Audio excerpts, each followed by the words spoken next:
Hello everyone, welcome to my channel. NEET UG 2026 counselling अगर आप attend करने जा रहे हैं तो ये वीडियो आपके लिए बहुत इंपॉर्टेंट है। अक्सर स्टूडेंट को समझ नहीं आता कि मुझे कौन सी काउंसलिंग करनी चाहिए, मेरे मार्क्स से मुझे कौन सा कोर्स लेना चाहिए, कौन सी काउंसलिंग मुझे अटेंड करनी चाहिए। तो आज इस वीडियो में हम समझेंगे। तो सबसे पहले मैं आपको बता दूं कि एमसीसी जो काउंसलिंग है वो जल्दी स्टार्ट होने वाली है। एमसीसी ने खुद इन्फॉर्म किया है, लेटेस्ट न्यूज़ में उन्होंने बोला है कि UG counselling schedule will be upload shortly. ठीक है, तो आप सबको जो भी कैंडिडेट्स हैं उनको बोला गया है कि ऑफिशियल वेबसाइट पे विजिट करते रहे, जो भी अपडेट्स आएगा। तो आपको जो भी अपडेट्स आएगा एमसीसी की मैं आपको बताती रहूँगी। शेड्यूल के बारे में जो भी इनकी जो भी फीस होगी सब मैं आपको बताती रहूँगी। तो पहले मैं आपको बता दूं कि एमसीसी काउंसलिंग से आप कौन कौन सी सीट ले सकते हैं और आपको एमसीसी काउंसलिंग के लिए आपको कौन क्या क्या करना पड़ेगा। तो आप एमसीसी काउंसलिंग में आपको ऑल इंडिया कोटा से सीट मिलती है। 15% सीट होती है इसके अंदर।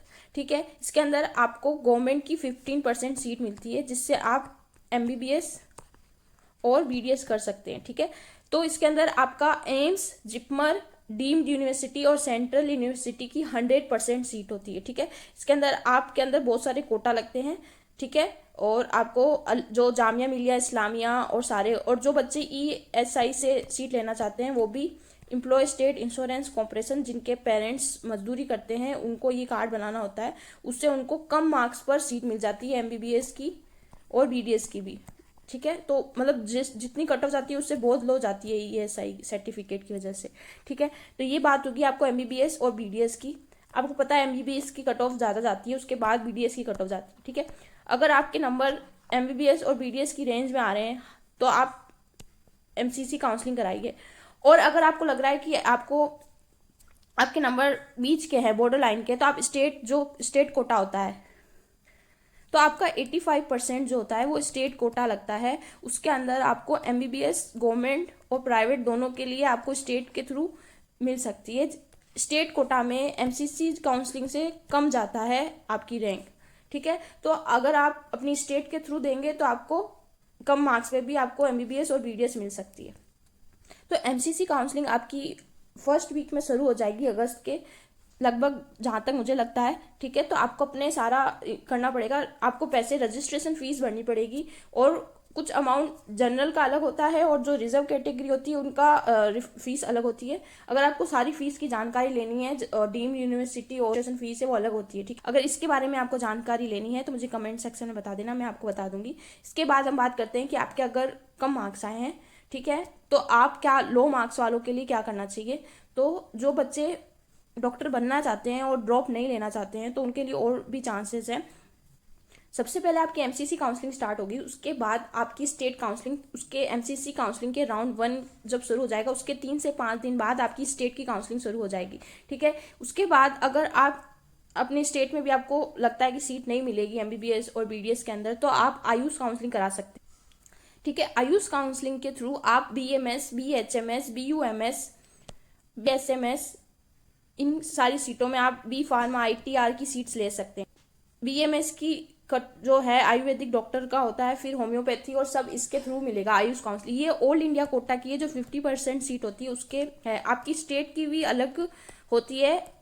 ठीक है, पहले ये स्टार्ट होगी AYUSH AA CCC UG counselling, पहले ये स्टार्ट होगी, उसके बाद आपकी स्टेट की शुरू होगी। ठीक है, तो एमसीसी काउंसलिंग के राउंड 1 या राउंड 2 के बाद आपकी आयुष की काउंसलिंग स्टार्ट होती है। ठीक है, अगर आप पहले एमसीसी में पार्टिसिपेट करना चाहते हैं और देखना चाहते हैं कि आप क्यों सीट मिलती है नहीं मिलती है तो आप कर सकते हैं। उसके बाद आपकी आयुष की काउंसलिंग शुरू होती है। आपको सारी चीज़ों में ध्यान देना पड़ेगा क्योंकि कई बच्चे रजिस्ट्रेशन करा के भी भूल जाते हैं और वो चॉइस फिलिंग और ढंग से कर नहीं पाते और उनको सीट नहीं मिल पाती है, तो आपको ध्यान रखना पड़ेगा। और अगर आपको वीसीआई यानी वेटनरी डॉक्टर बनना है तो उसके लिए भी अलग वेबसाइट है और उसकी भी अलग रजिस्ट्रेशन होगा, उसके भी अलग फीस लगेगी। ठीक है, तो आप वेटनरी करना चाहते हैं, बीवीएससी कोर्स होता है उसका। ठीक है, बीवीएससी।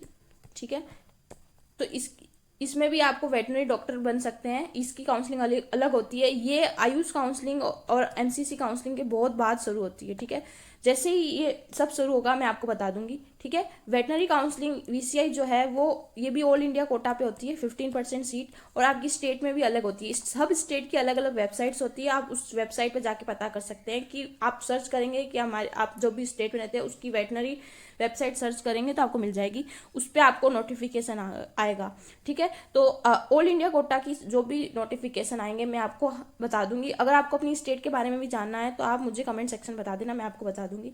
अगर आपको डॉक्टर बनना है तो आपको लो मार्क्स में बीडीएस, बीएमएस, बीएचएमएस और स्टेट कोटा के थ्रू भी आप ये सब ले सकते हैं, ठीक है। आयुष कोर्स ले सकते हैं, और अगर आपके मार्क्स हाई है तो आप एमबीबीएस और आपकी जाता है लो मार्क्स वाले वेटनरी में ट्राई कर सकते हैं, ठीक है। और अगर आपके पास पैसा है और आपको एमबीबीएस ही करनी है तो आप एमसीसी के थ्रू प्राइवेट डीम में भी पार्टिसिपेट ले सकते हैं। आपको इसके अंदर 2 लाख सिक्योरिटी डिपॉजिट देना पड़ेगा, ये जो है ये रिफंडेबल होता है आपका 2 लाख रुपए। अगर आपको सब वीसीआई, आयुष और एमसीसी के रजिस्ट्रेशन फीस और सब जानकारी लेना चाहते हैं तो अगर आपको सबकी जानकारी तो आपका सबसे पहले आपका रजिस्ट्रेशन होगा, उसके बाद रजिस्ट्रेशन के बाद आपकी चॉइस फिलिंग होगी, ठीक है। चॉइस फिलिंग आपको ढंग से करनी होती है। अगर आपको जो कॉलेज चाहिए उसको फर्स्ट प्रायोरिटी पे रखना होता है, उसके बाद आपको आगे के रखना पड़ता है। अगर आपको फर्स्ट वाली सीट नहीं मिलती है तो आपको ऑटोमेटिक जो सेकंड सीट मिल जाएगी, ठीक है। आपके नंबर में अगर आपको फर्स्ट सीट नहीं मिलती है तो ऑटोमेटिक सेकंड सीट मिल जाती है, इसलिए चॉइस फिलिंग को ढंग से भरना पड़ेगा। उसके बाद आपको चॉइस लॉकिंग के टाइम दिया जाता है। अगर आप चॉइस लॉकिंग खुद नहीं कर पाते हैं एक बार चेक करने के लिए, नहीं तो अपना आप भी हो जाती है चॉइस लॉकिंग, कोई दिक्कत नहीं है।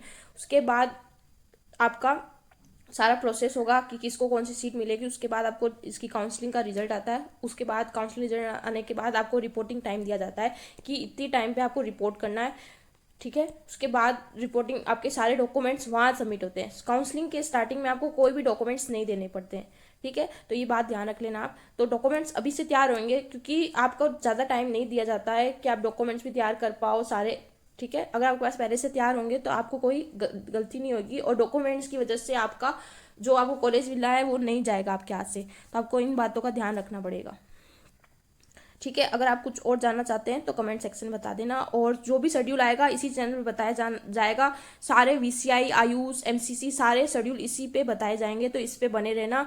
और अपने स्टेट के बारे में जानना चाहते हो कि कौन सी वेबसाइट है तो मैं आपको बता दूंगी, ठीक है। मुझे कमेंट सेक्शन में बता देना। Wish you all the best, आपको मनचाही सीट मिले। Thank you.